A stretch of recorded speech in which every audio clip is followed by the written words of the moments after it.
Welcome to Sit, Stay, Read, the podcast for every wag, whinny, and whisker. I'm Kathleen Donnelly, award-winning author and retired canine handler. Each week, I chat with novelists about the bond we share with our furry friends and how they inspire stories. Grab a coffee, get cozy with your favorite pet. It's time to sit, stay, read. Well, today I am thrilled to welcome back Margaret Mizushima to Sit, Stay, Read. If you don't know Margaret or her Timber Creek Canine Mystery Series, I want you to hit pause, go back to episode 1 where we talked about the origins of her entire series and she helped me kick off this podcast. Listen to that and then come back to this episode because today we are celebrating her 10th book release, Dying Cry. Margaret, congratulations and welcome back to the show. Oh, thank you so much. You know, it's always a pleasure to visit with you, and I just love your podcast. It's Oh, well, thank great. you. Thank you so much. Let, Thanks for being a listener and a guest. yeah, you're welcome, and thank you for having me as a guest. Oh, of course. Well, I'm so excited about Dying Cry. It's releasing this week. And I don't want to give away spoilers. We were talking before the show. Oh, thank you. I don't have it yet because it's not out yet. So I'm glad you have the cover there. It's beautiful I, cover. I love that cover. I think it's one of my Fabulous, favorites. fabulous Crooked Lane cover. I do like the covers that they do for the Timber Creek Canine series. I do love them. They do. They are gorgeous. They are gorgeous covers. I think that's one of my favorites, and Hunting Hour is my other favorite with the Mhm. night sky. Love that one. So we were talking before the show. You kick this book off with a bang or a cry, I should say. And we don't want to give away spoilers because you just start plot twists right from the beginning. So if you can, without any spoilers, give us a little background into the story of Dying Cry. This is the first book where Mattie and Cole are married because they got married in the last chapter of Gathering Mist, which was, of course, book 9. Um, they are at a resort teaching Cole's 2 children, who Mattie just loves, how to snowshoe. So they're at this resort, they're going into a canyon, and suddenly there's a cry that fills the air from down canyon, and it dies slowly as it echoes off the canyon walls. And Mattie immediately goes into cop mode and sends Cole and the children back to the resort, primarily to keep the kids safe because she's afraid they might see something that would haunt them forever. She's pretty sure somebody is in that canyon hurt. And so she and Robo head further into the canyon with her running on her snowshoes to try to find this person and help them. Unfortunately, it's too late.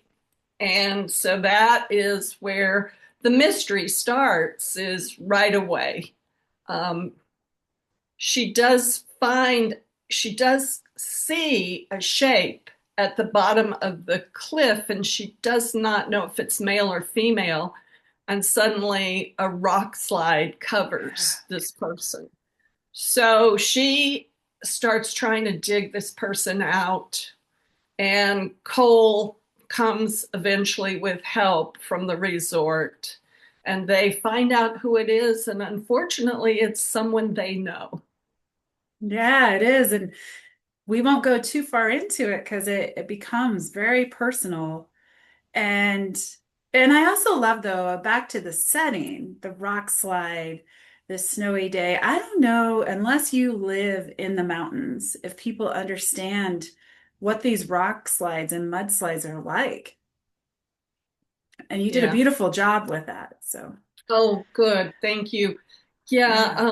to me it's all about shale and Yeah. rock shale. when I used to hike a lot, there was a canyon north of Fort Collins called, it was Red Mountain Natural Space. Yes. And I would Yep. go into those canyons and hike, and you Mhm. could tell where things had slid. And Yeah. so I those kinds of things just inspire me. And all of those times that I was hiking back in my younger days, I think I just kind of cataloged those memories away so that I could use that particular setting or this particular thing in my scenes. And so, yeah, the other thing we used to do when we were much younger, we lived down in the San Luis Valley Okay. of Colorado, and we would climb to the peaks of the Sangre de Cristo Oh, Mountains. And wow. those peaks, yeah, those peaks had lots of shale Yeah.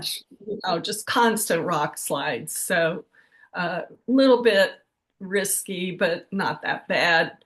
We did really love going up there in the summertime while we were in college. Yeah.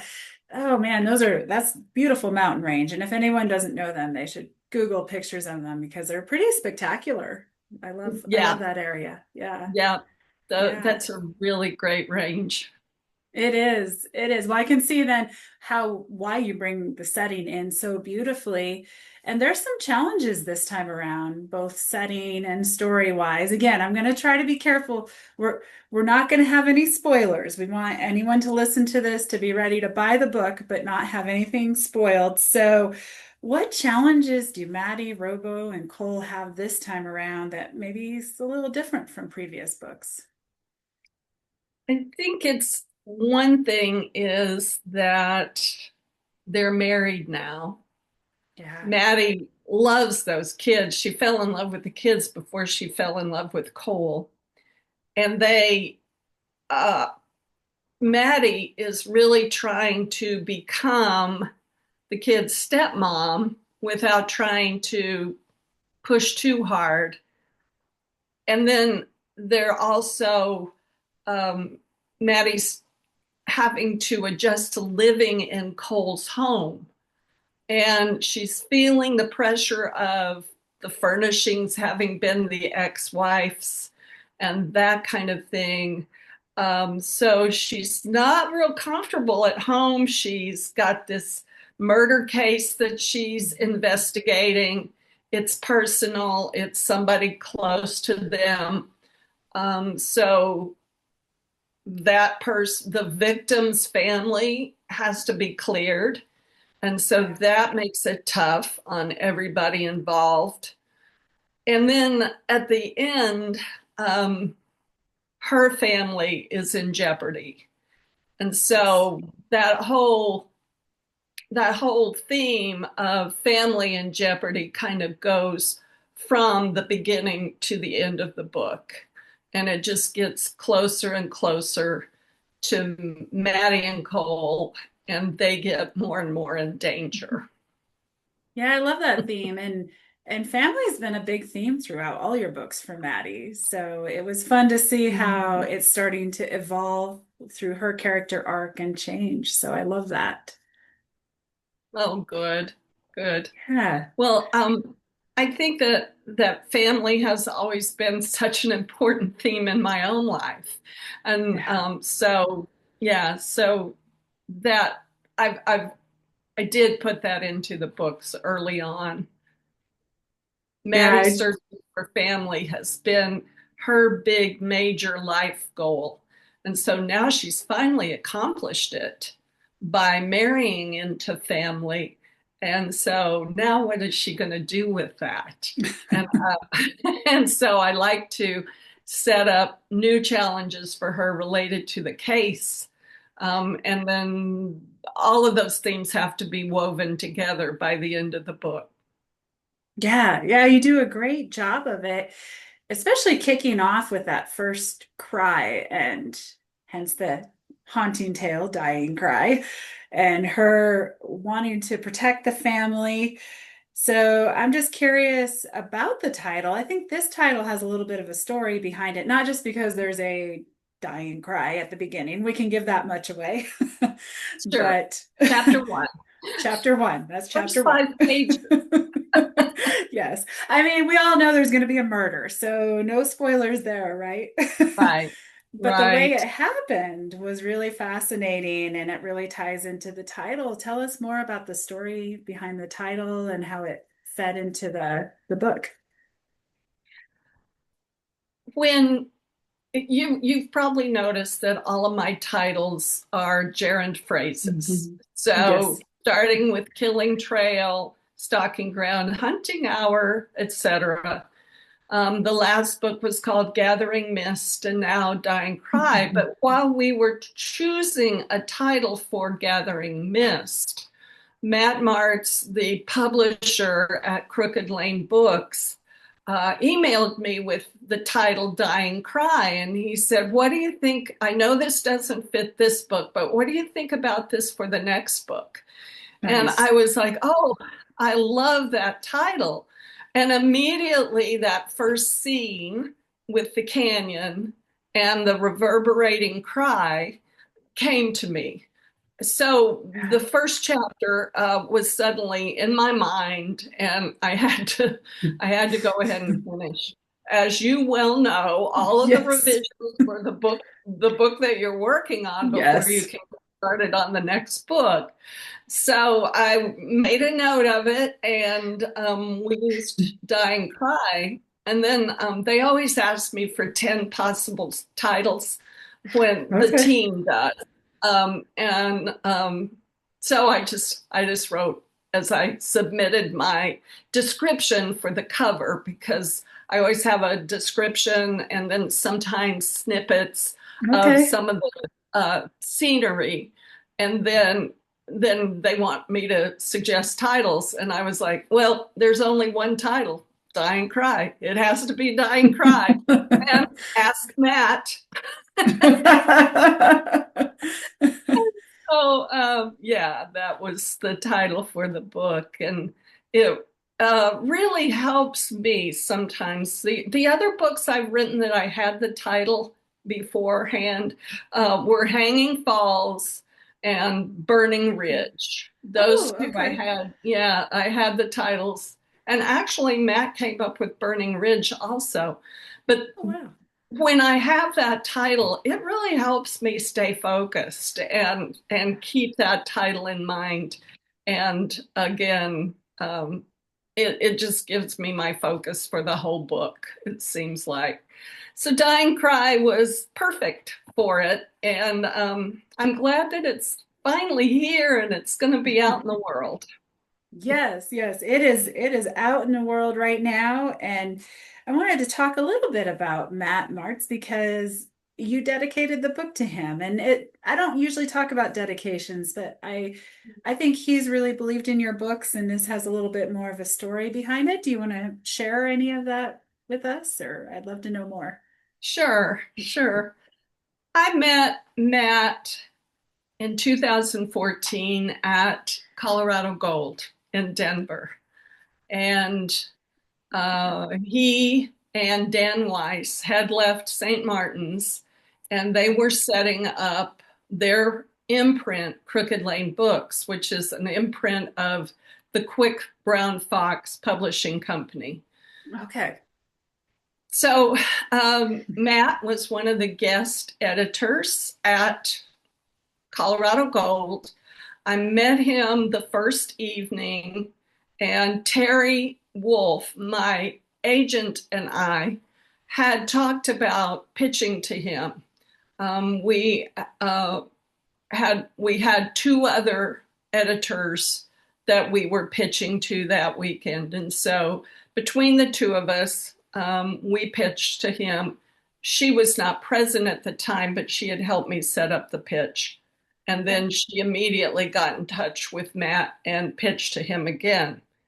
So that all worked out really smoothly. And he did agree to look at the book. Killing Trail at that time was called Timber Creek Canine.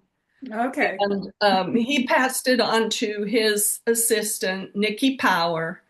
and she read the book. She got back to Terry and me, and she said, "We love this setting. We love these characters. We love your writing, but we don't like your plot."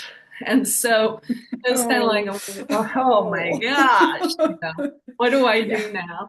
And she said that they wanted to revise and resubmit. And she said, "Will you talk to me a little bit about the type of traditional mystery that we're looking for?" And so she kind of went over the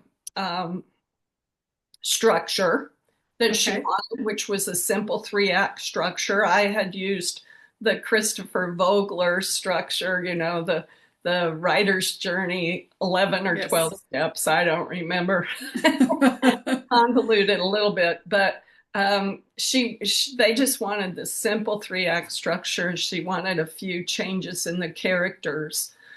So I took about 2 months and revised and then resubmitted. And they let me know just within a couple of days that they would talk to Nice. Terry. Yeah. And so we were able to get our first 2-book contract at that point. Matt and Nikki were my editors in the first book. And Okay. yes, he's been supportive of this series. Um, the series has been supported by readers. Very grateful for that.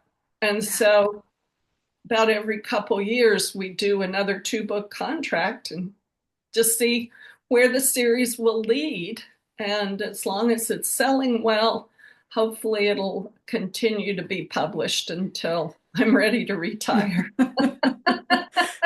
Well, I'll be a little bit selfish and say I hope you're not ready to retire anytime soon because they're Well, such great stories. thank you. Thank you so much. But as the 10th book, and having worked with Crooked Lane Books for 10 years, and because Matt chose the title for this book, I decided to thank him Yes. more or less publicly for the time we've been able to spend together, and the 10 years that we've worked together. I had dedicated book number 7, Striking Range, to Terry Wolf, my agent. Yeah. And I thought, okay, this is a team approach. It's time that I dedicate to the publisher too. And even though Matt no longer edits the books, he is the acquiring publisher with the series. So Yes. very, very much appreciate working with Matt. I love it. Well, we should all thank him as well because he's allowed us to continue, I mean, and I love too what you talked about. It is a team effort. I mean, agent, publisher, editors, there's so much cover designers, marketing, there's so much going on behind the scenes. And I know I thought I had a good understanding of it until I became published. And then I was like, wow, there's so much more. So I love that you gave him this recognition, and we'll pass on my thanks to Matt too for continuing the series. So again, I can selfishly read them. So Thank you. Thank you. Thank you. well, because I was worried about questions that would reveal too much, I thought of some different questions about Mattie and Robo and Cole. One of them was your husband's a veterinarian, and I've actually known him as he was our first veterinarian when I was a little kid. I always loved watching him work. And I know you've mentioned that you put a veterinarian in the book because people do enjoy their work. So it started making me wonder, do you choose? Every book Cole has a certain case he's working on. It could be a colic in some of the earlier books, a horse colic, or puppies who are sick. And I think that was Hunting Hour. No, that was Hanging Falls. And so there's always these vet cases. And I was curious, do you go into it knowing what Cole is going to be faced with, and does it always tie into the mystery? I do really try to do, again, a 3-way. Um, I always try to make sure that there's something that Cole can come up with that contributes to solving the case. And Okay. so when planning the book, I have something Cole is going to find, something Robo is going to find, something Mattie and Stella, the detective that works with the team, something they are going to find and Okay. figure out. And so it all kind of folds together, and usually Cole's work is a subplot. And a lot of time, I do use veterinary drugs Yeah. in Hmm. in the books, and that is because of Cole.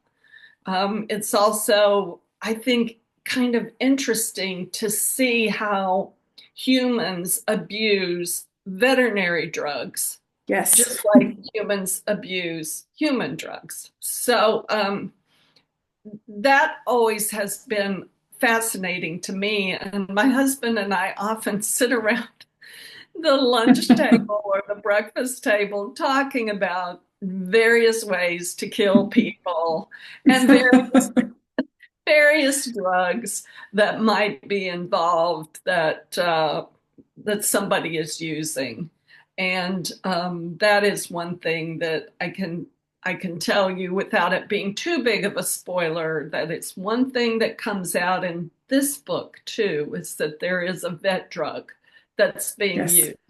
So, readers, I hope you can read the book and find out what that drug is.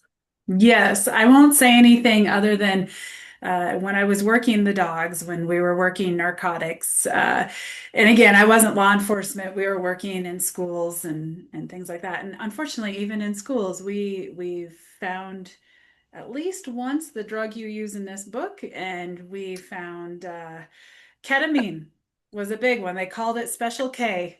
Yeah. Oh And boy. I just shook my head. Yeah, it just always blew my mind when we found something like that. But the dogs did a great job, and so does Robo. So, Yes, um, that is yeah. good. Okay, I have to give you props and give you a huge thank you because you have allowed me to sit and watch. You train your dogs, shadow you and one of your employees while you were getting those dogs ready to go into those schools and find drugs that might be harmful to kids. And that has helped me so much with these scenes where Mattie handles Robo and they find different Oh, good. narcotics. Yeah. Good. Well, it was always a pleasure to have you along. So we miss all that. We're Oh, all Dee and we're I all retired retired. now. Well, I Yeah. moved away. Yeah, Yeah. it was a lot of fun back It in the day. was. It was. It was. And it always amazed me. The dogs are so amazing at their They job. are. Um and I mean, I'm thinking about the canine job. I know when I sit down to write my book, we have very specific canines in our book. And what I mean by that is they are trained for very specific jobs.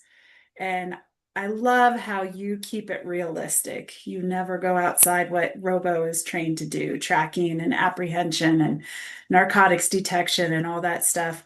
A few other things too, I know you've added on, but do you ever find it difficult to plan the storyline around Robo's skills? Do you run into challenges with that? I know sometimes I do, and I was just curious if you do as well. Yeah, I think probably you and I both always have that in mind as we're planning that next book. It's kind of like we don't want our dogs sitting in the truck. We No, no. we want our dogs out there doing things. So that's always a big part of the planning. And I do plan the books and I do write out an outline for the books so that I can make sure I get some of those things in. Occasionally, something kind of just sneaks into my outline, and I'm sure this happens to you too, that you weren't planning on. And so Hmm. that really helps to be able to enhance what you plan to put in the book because you can enhance that and really bring out the next step in the Yeah. investigation. Uh, so I think that it has also helped that Robo is a patrol dog, because Yes. being patrol means that he has been trained to track before Mattie even got him. And and being a very socialized, well socialized German Shepherd, he is Yeah. pretty tame as far as police dogs go. If it Mhm. was a Belgian Malinois like Juniper in your books, it might be different. But Robo, he was trained to go into the community, befriend Mhm. kids at the school, things like that. So Mattie can also use him to search for missing people. And Yes. tracking is tracking. And Robo only apprehends or takes down a person, bites a person when he's told to. Yeah. Um, and it's interesting because I've seen newspaper articles. There was one out of Greeley where they used the patrol dog to find a man who Mhm. was missing in a snowstorm, Yeah. and that was a German Shepherd, and that Nice. dog that dog found the man huddled under a bush. He might have not Mhm. been alive the next morning. So yeah, these dogs can be used for more Yes. than one purpose, although their major purpose is patrol and narcotics detection. And then you and I both know that in search and rescue these days, they are exposing dogs to human remains detection, Yes. whereas they used to not do that. They kept live Mhm. searches and searches for dead people totally separate. Now these dogs can handle it. They can. Yes, they can. Think how many drugs and gunpowder your dogs are trained Yes. for. Of course, a tracking dog can handle being trained for human remains Yes. detection too.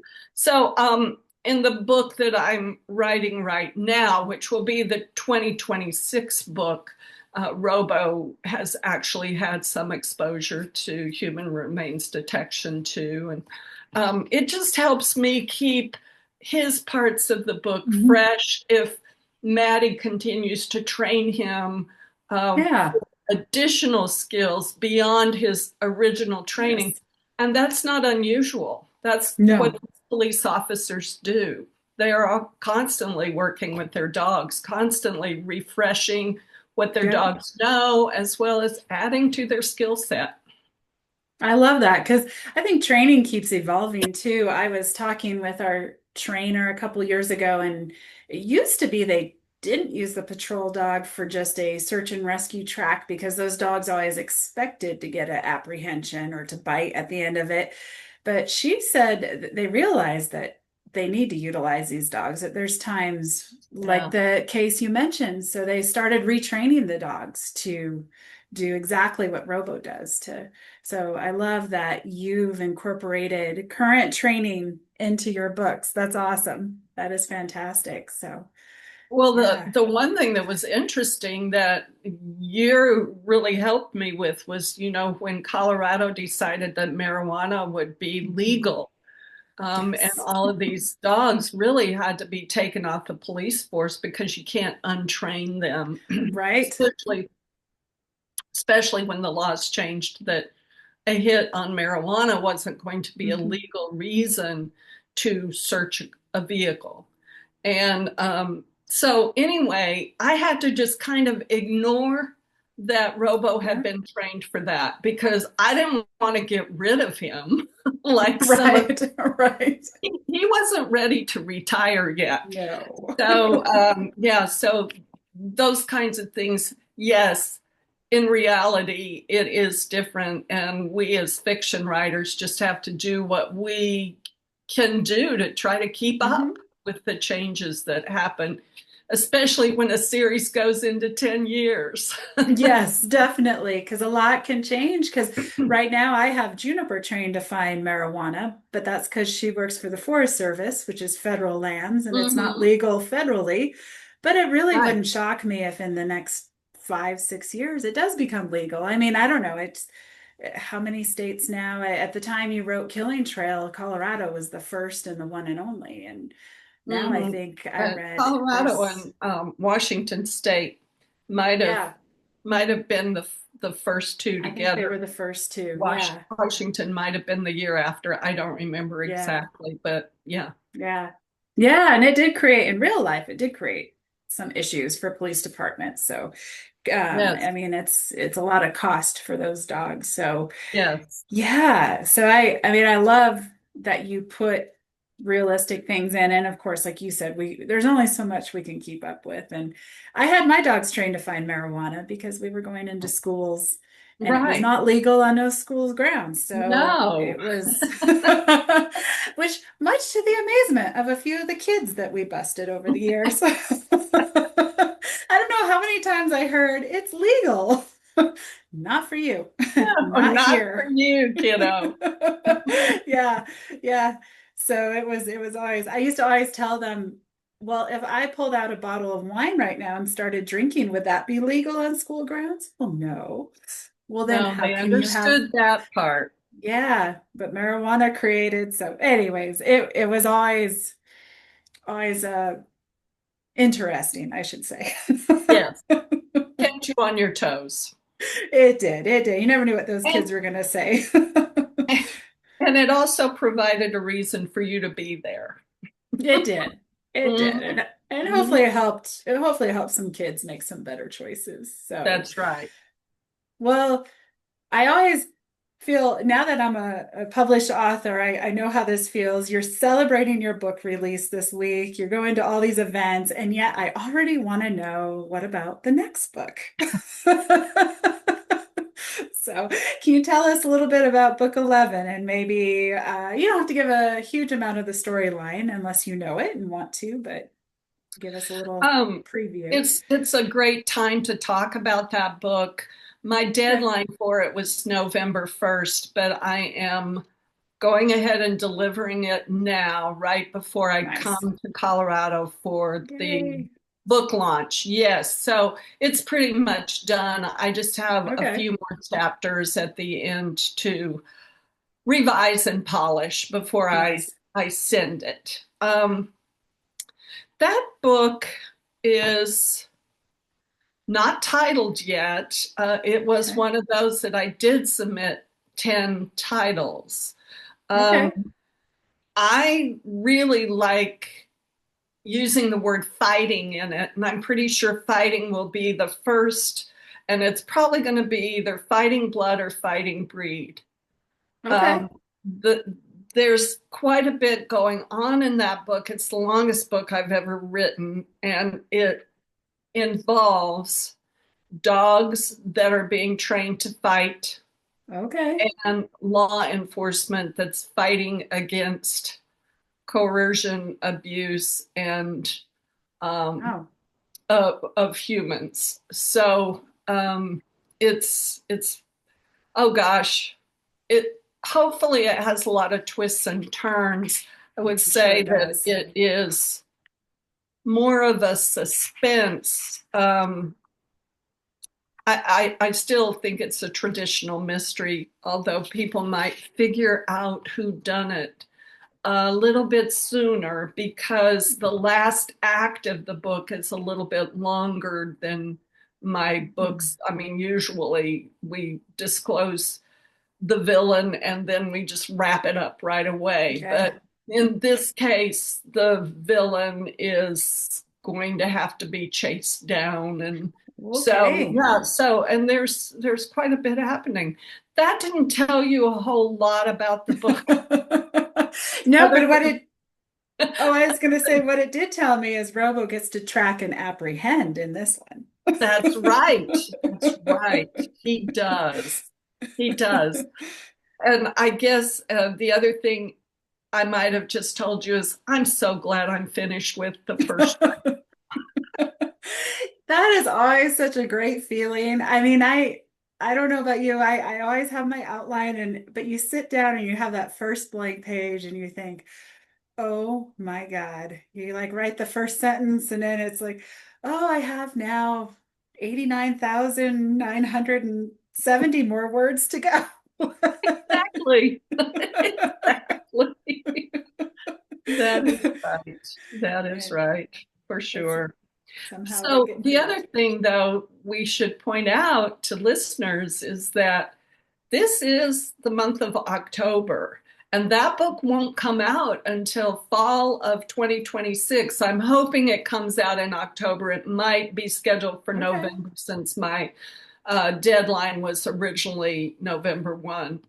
So October and November of next year. So it takes us 12 months Yeah. to get that book ready to launch. And so you know what that's all about. Oh yeah. Oh yeah. Yeah. I think that's why I'm always like, oh, I feel bad asking about the next book now because I know what's I know the whole timeline ahead. So, but we always want to know because, it's as a I reader, know. you're excited about it. I do get web mail from readers who say, I'm so sorry to ask this, but is there going to be another book? And when will it come out? Well, Like, I'm glad we've answered that question then.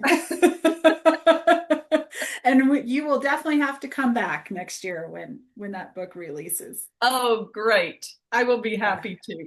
Yeah.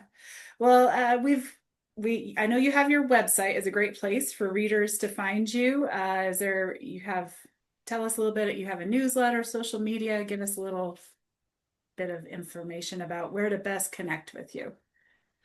The newsletter is good. I try not to put it into your inbox more than once a month. If there's something like a discounted book that I didn't know about at the first of the month, I might send out something in the middle of the month. But I do try to only send it once a month, and I try to keep people updated on sales that are coming up, Nice. as well as what's happening with the books and my events where I'm going to be, so that if you're in the neighborhood, I'd love for you to join me. So my newsletter is great. You can sign up for that on my website, which is margaretmizushima.com. And then I'm on Facebook. And again, that's where I put a lot of the stuff that springs up during Perfect. the month. I'm on Facebook and I'm on Instagram and I'm on X. Recently joined Blue Sky and Threads. Okay. Not as active there as I am on those first three. Great, great. Well, that is wonderful. Well, I really appreciate you coming on the show to talk about your 10th book, to celebrate your 10th book with you. Thank you so much. Thank you. And it is a celebration. And I appreciate Yes, all the it is. help you've given me over the years in learning about narcotics dogs. Well, After all, that's what Robo is. So thank yes, you. you're well, it's been my pleasure. And thank you for all your help with my books as well. So, uh, You're welcome. readers, well, thank you. And readers, just find Dying Cry. You can find it anywhere you like to buy your books. I'm going to give Yes. a shout out to our local bookstore because Margaret and I have the same favorite local bookstore, Old Firehouse Books. You can go on their Yes. website and order a signed copy there. They Mhm. will ship to the US. So I'm just going to give a little plug there for that. And so check it out. And until next time, keep your tails wagging and pages turning. Thanks for joining me today. Sit, Stay, Read is a part of the Authors on the Air Global Network. If you enjoyed today's author interview, be sure to leave a review and share the episode with a fellow animal-loving reader. If you're curious about the world of working dogs and wilderness adventures, please check out my books at KathleenDonnelly.com. Until next time, curl up with your best furry friend and sit, stay, read.